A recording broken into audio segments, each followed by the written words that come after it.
Ladies and gentlemen, I'm Bruce, aka Haunted Husband. Welcome back to Becoming. As you can see, we're right where we left off in the last episode, trying to make this decision. We're just roommates. She's more than just a roommate. I don't know. As always, if you're enjoying the game, links in the description. Go purchase it for yourself in the Steam store. Support the artists, support the creators and the developers. Now, I find myself in a awkward place here. Because we've been privy to all of Adam's insights. How he feels, what he feels. Sometimes he's aroused, sometimes he's ashamed. So this is a difficult choice to make. Because on one hand, he's ashamed of her. So he would just be like, we're just roommates.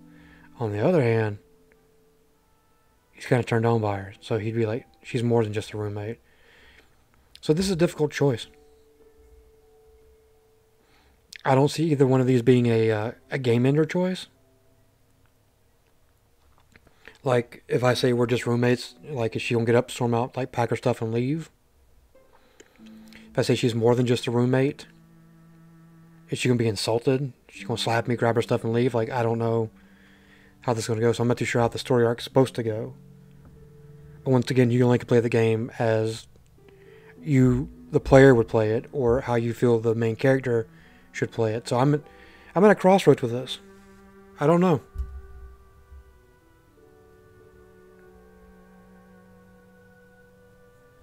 I mean, she seems to be kind of upset when he said that we're just roommates. So I think doubling down on that would probably be the wrong decision. But I have to feel like right now, as much as there's arousal with Adam, he is more ashamed than aroused, so... Adam sighed and turned to Sandra. That's what we are, roommates. He couldn't finish his sentence. He couldn't finish the sentence. Their eyes didn't meet. He could tell what he had said just had hurt her. He also didn't notice Oda had gone to the kitchen, and by the time he realized that, it was too late. Let's get drunk. Too surprised it was not Oda's voice, but Sandra's. She poured herself a large drink and encouraged them to drink. Adam, who had already been drunk a few hours ago, whose head was still banging from an early hangover, decided to head to his bedroom. Oda, you can crash on the couch if you want. Good night. Just like an hour ago, he fell asleep almost immediately, but this time his heart was heavy, for he knew he had just hurt his friend. The distant laughter slowly faded away as the soft haze of alcohol slowly dragged him down to dreamland.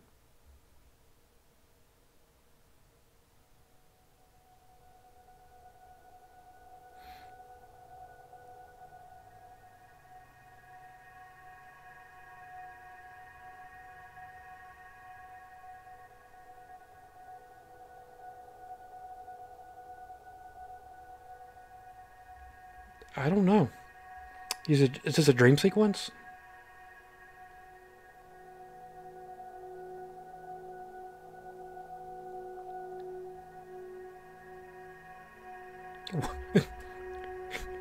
Excuse me? Jaws? Who's this? Is that Kim? I'm so confused. I have no clue what's going on. Wake up, my love. What the hell? As much as he'd love to have dreams, this room really had an odd atmosphere. He lied down, closed his eyes when he heard noises coming from the hallway. He assumed she was still working on her computer and peered through the crack of the door.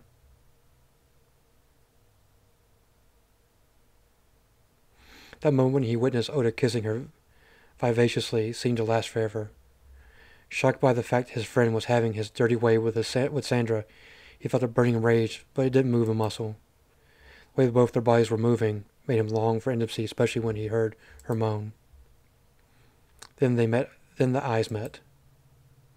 Swift as a stray stealth agent, he went back to his room, ashamed of his behavior. Why did I look? Why do I care? They're both adults. What is wrong with me? Sleeping was off the table. That image of her had such an intense effect. He did everything he could to fight the urge to take care of business.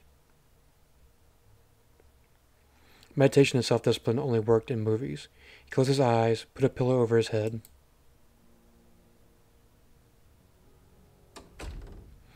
Closing the door to his bedroom around 8:15, he noticed Oda was still not in the living room. He knew he was probably asleep in her room and hesitated for a few minutes. He knocked while mumbling loud enough for them to hear. Oda, you're up, man? Don't forget that we have an important meeting this morning. Huh? Oh, sorry if I woke you up. Adam took a peek inside her room and saw that he was not laying in her bed as he thought he'd be. Feigning confusion, she asked, why would Oda be in my bedroom? I apologized. Sorry, I meant to ask if you had seen him. Of course he slept on the couch. Is that all? She looked so tired, as if she hadn't slept at all. Images of what he had saw that night came flashing before his eyes. Adam shook his head. Yeah, sorry, I'm hungover. I'm off to work, and if you want to get some drinks, tonight. Adam knew something was wrong, since her face had turned weary in an instant. Are you somehow jealous of him? He used a guttural laugh as a defense mechanism, but no words came out of his mouth. By the time his brain had formulated some sort of answer, she had closed the door in his face. He managed to hear her body falling on her bed with a heavy sigh. What she mumbled he could not hear, but he knew that she knew he had seen them the night before.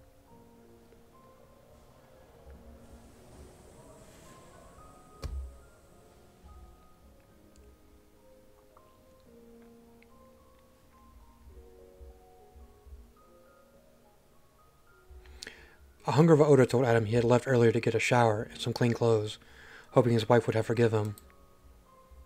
Adam didn't care about his marriage, and didn't care about what he had done the night before. After all, they were both grown-ups. As the meeting continued, he tried to focus for more than a few minutes, where his brain replayed her moans in a loop. Come to think of it, he always pictured a man and a transsexual woman as if they were a pornographic scene, with all over-the-top positions and dirty talk. When he caught them in the act, he saw a burning passion in her eyes, something you don't see in skin flicks. Her pleasure was not faked. Once the meeting ended, he questioned Oda about his intentions. Listen, I know it's not my place, but I know you slept with her last night, and just be nice to her. You're right, it's not your place. That statement struck Adam like a punch in the gut. He started to stare at Oda like a bull, as if he were made of red fabric. Oda smiled. Are you into her? If that's the case, I'll stop seeing her right away. With an awkward gesture, Adam clearly showed he had no interest in her. I'm not. I mean, she's, you know. She's perfect, dude. Perfect. To Adam, it felt as he could have been stuck. To Adam, it felt as he had been sucked into a parallel universe. Really? I thought you were into women. She kind of is, and you know... She kind of is, and no need to waste time in the zone hoping she'd let you go through her back door. He left with a grin on his face, oozing pride and joy from every pore of his skin.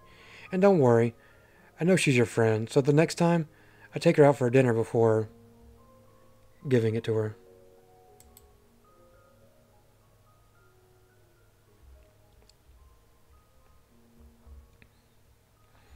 Adam had two choices, but instead of confronting Oda, he decided to take the day off. Thoughts of disgust and anger were crashing through his head. Calm down. They are both adults. He treats women like trash. I'm buying her a bed and a computer, and she picks him? Is that what it feels like? My dude, you did this to yourself. I guess technically I did it to him. I picked that. But that's how he was feeling. I had to interpret how he was feeling. Is that what jealousy feels like? A jealousy.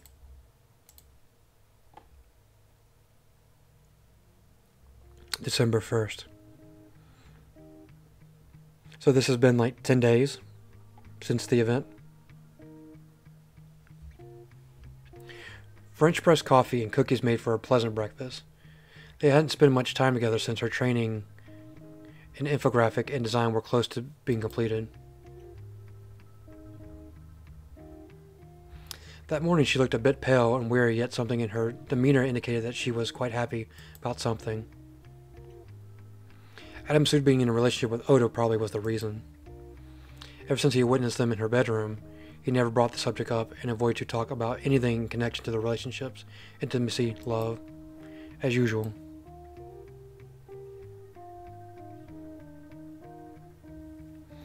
Did you do some work last night? Adam asked innocently, hiding his true intention.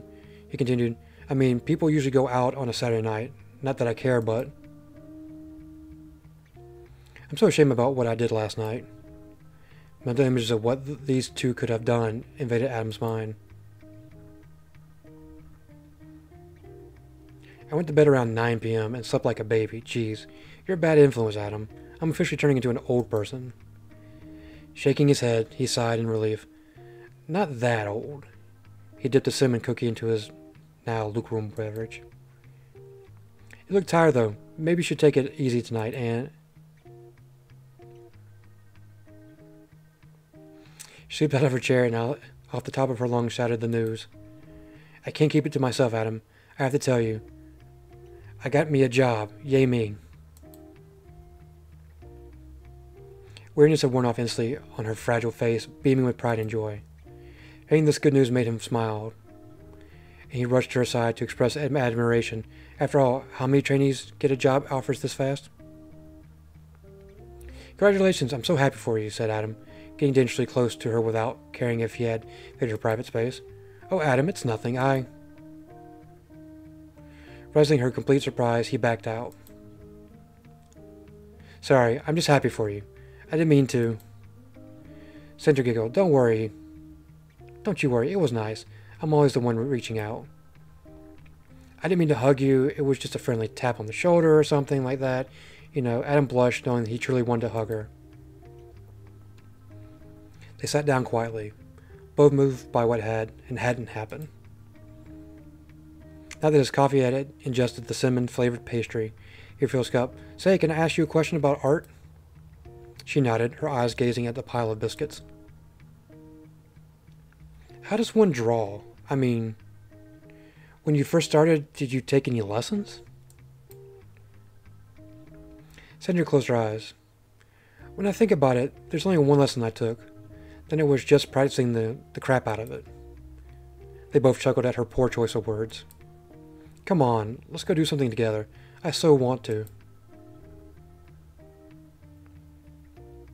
Adam felt her soft hand grabbing his, and didn't resist her gracious attraction. He could still hear the echo of what she had just said. Come on, let's go do something together. I so want to. At the thought of being intimate with her, he turned red and felt a spike in his body temperature. Huh? His skin went from red to cadaver white in an instant. That's what you want us to do? What did you expect? Sandra asked. Anyway, you're now officially my first student, so pay attention. Yes, ma'am, Adam uttered, as if he already was in detention. Here's the thing. Everyone wants to learn how to draw. One has to learn how to look at objects. She paused. Like this apple. Pay attention to how the light, She closed her eyes for a few seconds, turning her face into a grimace. Addis noticed some beads of sweat on her forehead. Are you okay? Sorry, just dizzy and tired. So anyway, draw this apple. That's your first assignment. It may seem stupid, but once you're done, you'll feel good about yourself. Her hands grabbed the table as if she needed help to stand up. I'm going to lay down for a second. Apply yourself. My dude is like staring at that apple like he has like mental powers, like he's going to make it explode or something. Like he is all about that apple. Armed with a pencil and a sheet of paper, he started to draw a far from a perfect oval shape. He was not focused enough, thinking about how Sandra was doing. Tiredness, sweat, weariness, that doesn't sound good. He took a deep breath and chased all the thoughts of her well-being from his mind. He knew he had to finish his assignment, not for his sake, but for hers. She seemed so happy to teach. He could not let her down. A few minutes later he had done, and the results were... A few minutes later he was done, and the result was far from being disastrous. Of all the beauties in the world, he never would have thought an apple would be something he'd drawn. But she had a point. It did feel good, even if it was just a fruit. He put down the pencil and headed to her room.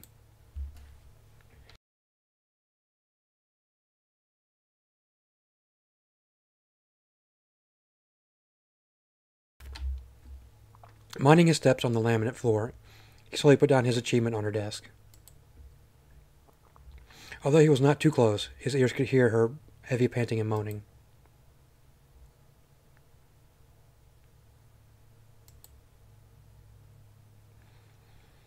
He went to his bedroom and took a duvet from his armoire. Man, this guy's fancy. He has a duvet and an armoire.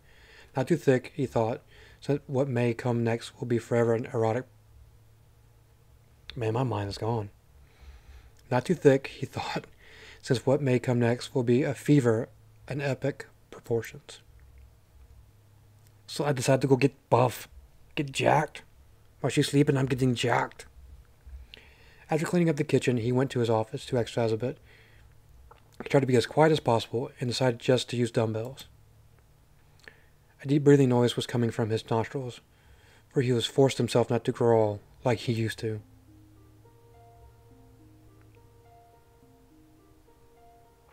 Out of nowhere, a warm feeling enveloped his dorsal muscles, and for a quick second he assumed he had torn his trapezius.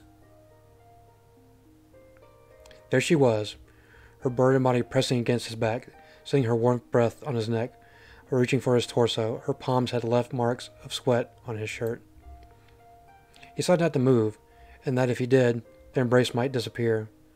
They both breathed in unison until she broke their silent union. I love you, Adam. Don't you love me? As much as these words sounded truly genuine, Adam sighed after taking a good look at Sandra. He knew she was experiencing a fever-induced delirium. I have to love you. Lord of the Lambs told me to. He gently held her hands and guided her to his bedroom. She has her own bedroom. Why would you take her to your bedroom? He gently held her hands and guided her to his bedroom, considering she might need a way more comfortable bedding than the cheap one he had gotten her. With her eyes almost out of their sockets, her ludicrous speech made her look like a cult follower. Adam, the Lord of the Lambs will paint the world in pink if I don't say I love you. We can't let that guy do that. Pink is hideous. Adam bit his lip, not to burst out laughing. You got one hell of a creative cluster up in your mind.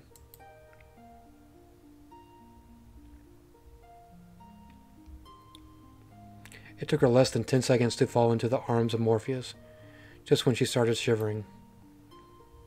The moaning, on the other hand, did not stop.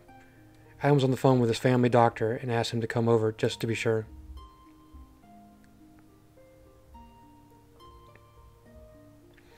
As he was getting ready to make her some soup, he noticed she was completely silent. He kneeled down, fearing she might have troubles breathing. Luckily, the slow movement of her chest reassured him. His eyes went up to her nightmare-riddled face. Tiny spasms made her mouth struggling to say something, but nothing but a warm whisper made it out of to his ears. He reached out for an imaginary pencil and started to sketch, in his mind, the beauty of her lips, as if he had discovered an uncharted world. Reality brought him back down to earth, and he pinched himself for having felt desire to kiss her. What are you thinking? She's defenseless. Hell yeah, making some soup, though. You're killing me with these Asian dishes. You're killing me. Nothing could be better for her health than soto ayam.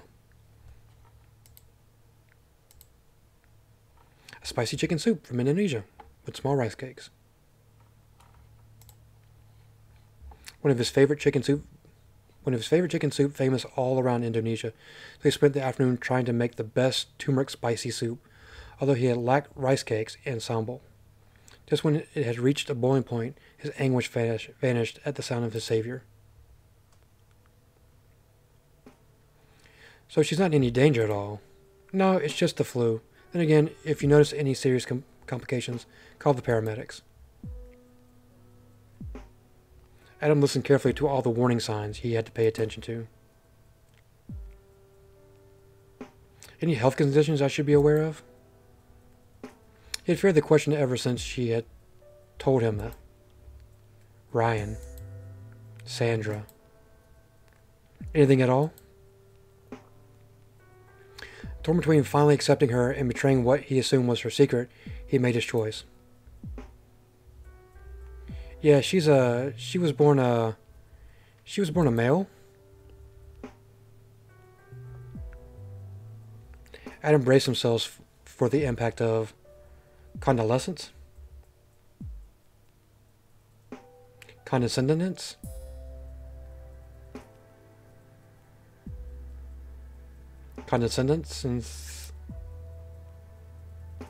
and how is that a health condition? A look of surprise crossed Adam's face. Just call the paramedics if she shows any signs of complications. Let her rest, drink plenty of fluids also. Adam went anxiously for the last piece of advice, clenching his fist in expectation. As a doctor, I took an oath. One day, when you're no longer embarrassed, you should take one too.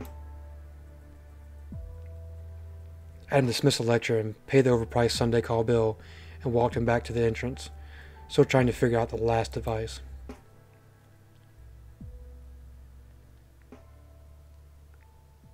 For the first time in forever, he had to take a leave of absence to watch over her.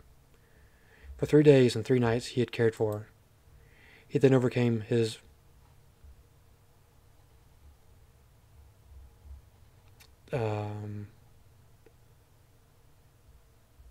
man, I'm bad. I'm sorry. I'm not too sure. Reticence. And helped her take a shower, assuming breaching her intimacy might change things forever. So he could not let her bathe in her own sweat. Not a word was spoken, nor any look given, as if they both tried to respect each other's privacy. Adam had turned his back to her whilst grabbing her arm, so she wouldn't fall, and did the same when she put on her underwear. She broke the deafening silence first, with her eerie voice. I'm so sorry you have to do all this. Don't sweat it, Adam said without much conviction, as if he had turned into a robotic caretaker overnight. Why is it always you taking care of me, and not the other way around? Get some sleep. You need to get better, so I can go back to work. I'm tired of sleeping. I'm tired of sleeping alone. Adam gave up. He knew that feeling. He knew it too well, being void of warmth, hoping someone's hand would touch yours, yearning for human touch. Just this one time.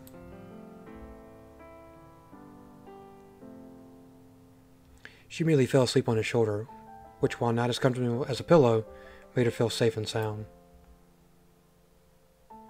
Adam could feel that she was still in a feverish state, but he had no doubt he could go back to work in a day or two.